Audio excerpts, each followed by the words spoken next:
Story with Binaca.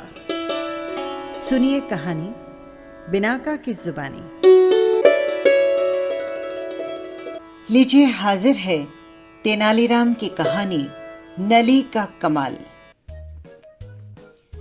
एक बार राजा कृष्णदेव राय अपने दरबारियों के साथ चर्चा कर रहे थे। चर्चा करते करते अचानक बात चतुराई की होने लगी। महाराज कृष्णदेव राय के दरबार में राजगुरु से लेकर कई अन्य दरबारी तेनालीराम से जलते थे। ऐसे में तेनालीराम को नीचा दिखाने के लिए एक मंत्री दरबार में बोल पड़ा, महाराज, दरबार में एक से बढ़कर एक बुद्धिमान और चतुर लोग मौजूद हैं और अगर मौका दिया जाए तो हम सभी अपनी चतुराई आपके सामने पेश कर सकते हैं। किंतु महाराज कृष्णदेव ने हैरत में पड़ते हुए पूछा, किंतु क्या मंत्री जी? इस पर सेनापति बोले, महाराज, मैं आपको बताता हूं कि मंत्री जी के मन में क्या बात है। दरअसल इस दरबार में तेनालीराम के अलावा किसी को भी अपनी चतुराई साबित करने का मौका नहीं दिया जाता। हर बार तेनालीराम ही चतुराई का श्रेय ले जाते हैं। तो ऐसे में दरबार के बाकी लोग अपनी योग्यता कैसे दिखा सकते हैं? महाराज कृष्णदेव राय सेनापति की बात सुनकर समझ गए कि दरबार के सभी लोग तेनालीराम के विरोध में उतर आए हैं। इसके बाद महाराज कुछ देर शांत रहे और मन ही मन विचार करने लगे। तभी महाराज की नजर भगवान की मूर्ति के सामने जलती धूप बत्ती पर चली गई। धूप बत्ती को देखकर महाराज के मन में सभी दरबारियों की परीक्षा लेने का विचार आया। उन्होंने तुरंत कहा, आप सभी दरबारियों को अपनी चतुराई साबित करने के लिए एक मौका जरूर दिया जाएगा। जब तक आप सभी दरबारी अपनी चतुराई साबित नहीं कर देते, तेनाली बीच में नहीं आएगा। यह सुनकर दरबार में मौजूद सभी लोग खुश हो गए। उन्होंने कहा, ठीक है महाराज, आप बताएं कि हमें क्या करना होगा। राजा कृष्णदेव राय ने धूप बत्ती की तरफ उंगली करते हुए कहा, मेरे लिए 2 हाथ धुआं लेकर आओ।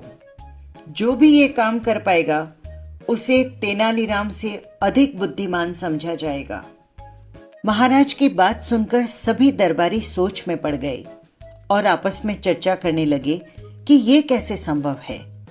भला धुएं को कैसे नापा जा सकता है? इसके बाद अपनी चतुराई साबित करने के लिए सभी दरबारियों ने अपना अपना हाथ आजमाया, लेकिन कोई भी धुआं नाप नहीं पाया। जैसे ही कोई धुएं को नापने की कोशिश करता, धुआं उसके हाथों से निकलकर उड़ जाता। जब सभी दरबारियों ने हार मान ली, तब उनमें से एक दरबारी बोला कि महाराज, हमारे हिसाब से धुएं को नहीं नापा जा सकता। हाँ, अगर तेनाली ऐसा कर पाए तो हम उसे अपने से अधिक बुद्धिमान मान लेंगे, लेकिन अगर वो भी ऐसा नहीं कर पाए तो आपको उन्हें भी हमारे जैसा ही समझना होगा। महाराज मुस्कुराते हुए बोले, क्यों तेनालीराम, क्या तुम तैयार हो? इस पर तेनालीराम ने सिर झुकाते हुए कहा, महाराज, मैंने तो हमेशा ही आपके आदेश का पालन किया है और इस बार भी जरूर करूंगा। और फिर तेनालीराम ने एक सेवक को बुलाया और उसके कान में कुछ कहा। उसकी बात सुनकर सेवक तुरंत दरबार के बाहर चला गया। दरबार में चारों ओर एक चुप्पी सी छा गई। सभी ये देखने के लिए उतावले थे कि आखिर कैसे तेनालीराम राजा को 2 हाथ धुआं देता है। तभी सबकी नजर उस सेवक पर पड़ी जो शीशे से बनी 2 हाथ लंबी नली लेकर दरबार में वापस आया था। तेनालीराम ने उस शीशे की नली का मुंह धूप बत्ती से निकलते हुए धुएं पर लगा दिया। थोड़ी ही देर में शीशे की पूरी नली धुएं से भर गई और तेनालीराम ने जल्दी से नली के मुंह पर कपड़ा लगाकर उसे बंद कर दिया और महाराज की तरफ करते हुए बोला, महाराज, ये लीजिए 2 हाथ धुआं।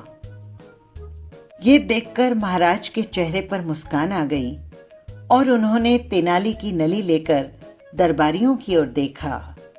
सभी के सिर तेनालीराम की चतुराई देखकर शर्म से नीचे झुक गए थे और वहीं कुछ दरबारी तेनालीराम के पक्ष में भी थे। उन सब की आंखों में तेनालीराम के लिए सम्मान था। तेनालीराम की बुद्धि और चतुराई देखकर राजा बोले, अब तो आप लोग समझ गए होंगे कि तेनालीराम की बराबरी करना संभव नहीं। इसके जवाब में सभी दरबारी चुप थे और उन्होंने अपना सिर झुका लिया। हमें दूसरों की बुद्धिमत्ता का सम्मान करना चाहिए और किसी की चतुराई से जलन नहीं करनी चाहिए। ये थी इस कहानी की सीख। फिर मिलेंगे किसी नई कहानी के साथ। नमस्कार।